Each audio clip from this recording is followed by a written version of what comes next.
Hola, soy Dani y les doy la cordial bienvenida al canal de Mascolab. Aquí compartimos información muy útil para clínicos veterinarios.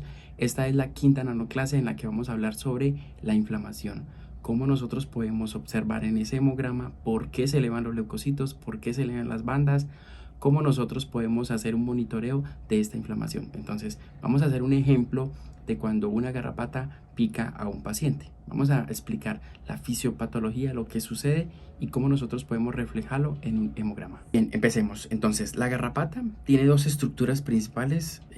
Una es la hemocele, que es donde está el intestino y su sistema circulatorio, acá. Y la otra es la probóscide, acá. Entonces, ella tiene dos funciones. Para alimentarse con la probóscide, lo primero que hace es liberar enzimas. Estas enzimas se llaman las lisocimas. Estas enzimas permiten que haya ruptura de esta pared celular para que pueda penetrar la probóscide. Esto lo hace regurgitando, o sea, vomitando, lógicamente. Al vomitar, ella también expulsa las bacterias. Estas bacterias, una de estas es Ehrlichia. Recuerden que no solamente tiene ella bacterias como Ehrlichia, ella tiene alrededor de más o menos 50 géneros bacterianos. No todos estos géneros bacterianos están aquí en probóscide. Entonces, como no todos están aquí en probóscide, pues estos géneros bacterianos también van a producir inflamación, van a producir un montón de sintomatología que no corresponde siempre a Ehrlichia. Entonces, una vez ella tiene la probóscide dentro, está dentro del líquido tisular. En este líquido tisular nosotros podemos encontrar los mastocitos y las células dendríticas. Estas células son las células APC, las células presentadoras de antígenos. Una vez ingrese la Ehrlichia, ¿cierto? Se va a liberar interleuquina 1, se va a liberar factor de necrosis tumoral alfa y se van a liberar prostaglandinas. Estas tres quimiosinas son pirógenos, o sea, el paciente sí o sí va a tener fiebre. Pues como va a tener fiebre el paciente, pues nosotros siempre lo vamos a asociar con Ehrlichia, pero no.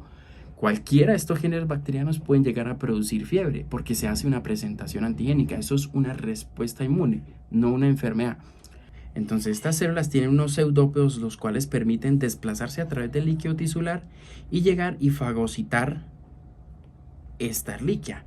Entonces, como la fagocita, recuerden que expulsa estos factores, estas quimiosinas, los cuales hacen que llame las natural killer. Pero ¿cómo lo hacen? Estos mastocitos tienen unas proteínas que se llaman las histaminas. Estas histaminas lo que hacen es que haya vasodilatación, o sea que estas células endoteliales capilares pues se contraen.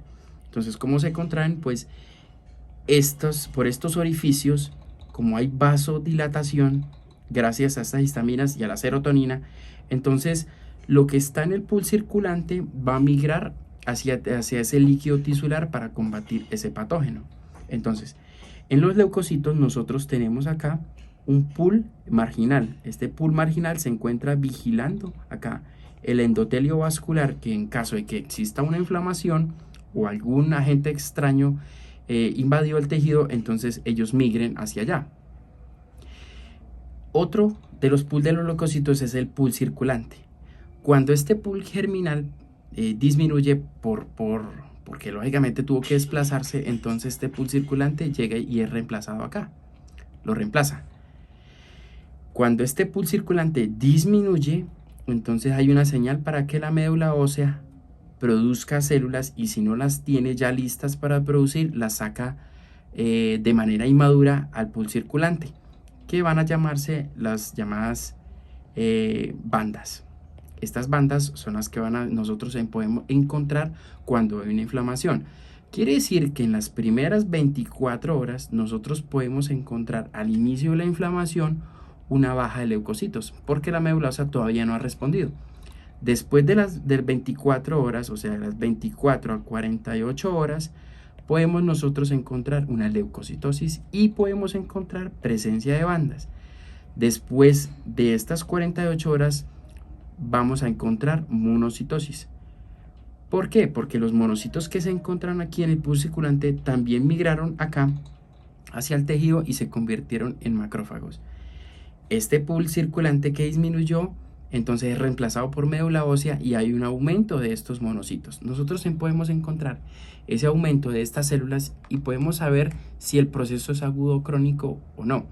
Si nosotros encontramos una leucocitosis con monocitosis, es muy probable que el proceso sea crónico.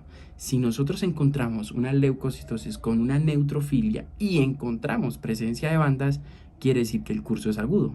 Pero recuerden que no toda infección, no todo contacto significa enfermedad. No porque el paciente tenga fiebre, pues significa que tenga una enfermedad. Es un signo, lógicamente, pero el paciente puede liberar, y todas estas etapas que les estoy mostrando acá, pues es con el fin de eliminar la replicación bacteriana, parasitaria o viral. Esto con el fin de que no se aumente y que no pase a una enfermedad. Cuando pasa una enfermedad es cuando él se replica de manera descontrolada.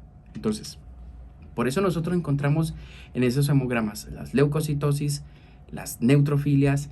Ojo, siempre es importante recordar que son los valores absolutos que tengo que observar en el hemograma, no los relativos. Estos absolutos son los que me van a indicar si realmente existe una neutrofilia o una eosinofilia o presencia de bandas. Es importante tenerlo en cuenta para nosotros poder interpretar y poder hacer los monitoreos. Si estamos hablando de un curso agudo, esos monitoreos tenemos que hacerlos al menos cada 7 horas. Estamos hablando de que antes de 24 horas podemos nosotros encontrar una leucopenia. Después de esas 24 horas podemos encontrar una leucocitosis. Entonces, el monitoreo se tiene que hacer de manera corta.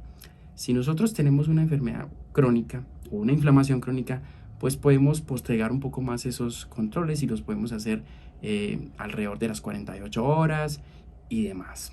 Bien, nosotros podemos encontrar pruebas negativas con esto, porque lógicamente no toda presentación antigénica pasa a enfermedad. Podemos encontrar pruebas directas negativas. Ahora, si nosotros pasamos a estas pruebas de laboratorio complementarias para nosotros evidenciar que hay una inflamación, una prueba de PCR, no PCR reacción en cadena polimerasa, sino proteína C reactiva, nos puede evidenciar, o una velocidad de sedimentación globular que la podemos contratar con los laboratorios de confianza. Mi nombre es Dani y espero que este video les haya aportado mucho en su clínica diaria.